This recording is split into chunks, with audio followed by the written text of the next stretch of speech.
Hi guys, just testing out things, and I'm going to Hello everybody! Hey Gabby.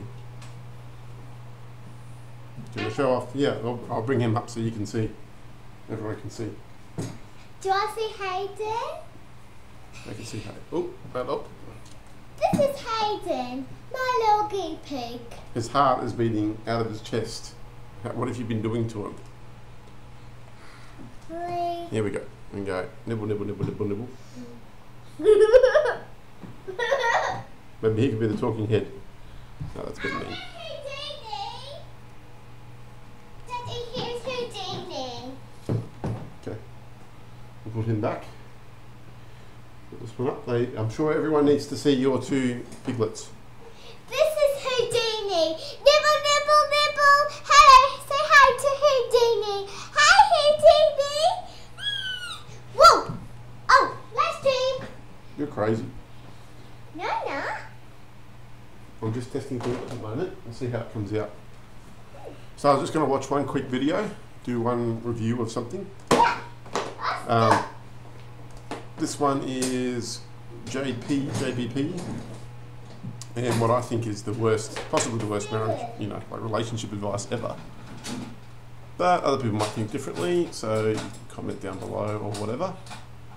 The clinical psychologist, Dr. Jordan Peterson, and Stacy and Tracy are also with us. They say their marriage is in trouble. And today we're asking the question, are you sabotaging your relationship without even knowing it? We're going to do this together. Stacy, I was caught off guard when you said that you'd actually already printed out the divorce papers. Why haven't you signed them?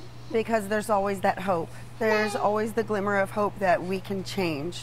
My heart's still in it. I just don't know how to put the pieces back together to make it right.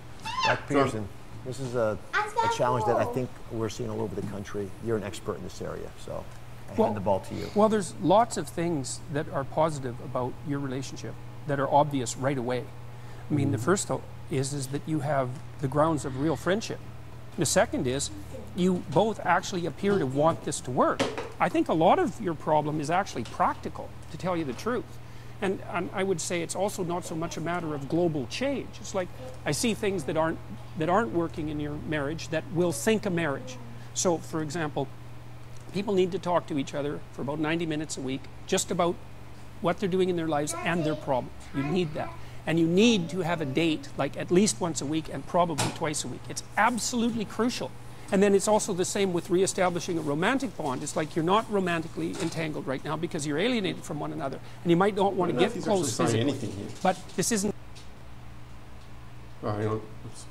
Sorry. The thing I would say is it's probably useful for you guys to sit down and figure out how to distribute the duties in your life, because it's a big part of your life. And I would say what you should do practically, since you do appear to like each other and you want the relationship to work, is to start micro-negotiating, so you know who's responsible for what, and you want to fight and argue about that till you get it straight. I've heard you say that don't agree to things you don't agree to. Yeah, This is the biggest yeah. thing Well, that that's a great nonsense. negotiation. Is that something you think is happening? Do you feel like that, either of you? Mm-hmm. Oh, yeah. Okay, so here's a hint about that. So it's okay to say no to things. You want to only say yes to things that you agree with, especially when you realize you're going to repeat them endlessly, right? So you have a right to say no. If you're an agreeable person, then, which is a personality trait associated with warmth and compassion, it's really easy to try to please someone else. And you can tell if you're doing that too much if you get resentful. You know how terrible that is. And so even though it's a battle to do that negotiation, it's way better than ending up in the situation that you're in. What about really small things?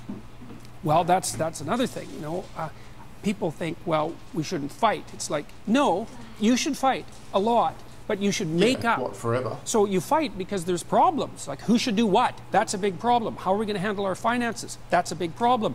How are we going to handle our mutual careers and the trouble of having children? Of course you're going to argue about that because you don't see things the same way. You think, well, but what you want to do is you want to argue towards peace.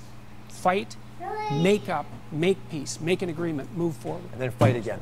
And then fight again, yeah. Well, eventually what'll happen... That's nonsense.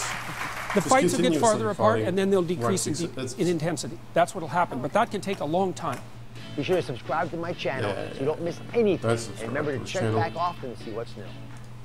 Like, to me, that's the worst. If I did that with we have fights and things all the time, and if I did that in my relationship, we would have split up God knows how many times by now. I mean, we fight and then we make up, but it's like just going back and fighting over and over again doesn't necessarily get you to. It's just terrible advice, but it sounds good. It sounds good on the surface, but once you break it down, it's just for appearances and perception. It's not actually beneficial. But like everyone that watches that show will go, you know, oh, that's such great advice, and he's fantastic, and we should watch it. Like, it's just to popularise it, really. But it may work if someone was in his practice and was, you know, getting a relationship, doing some type of couples counselling, or, you know, anything like that. But it's sort of one of those things where it's an ongoing thing where you need to keep going back to it to get to do whatever program he's got you on in a relationship. It doesn't help, you know, individual couples to continuously fight, and they sort of, because people do get addicted to conflict, I think, as well. They get hooked on the idea of constantly being in that state of, like, they get an adrenaline rush out of it. They get people get like hooked on stress in a way, and fighting all the time. What are they doing?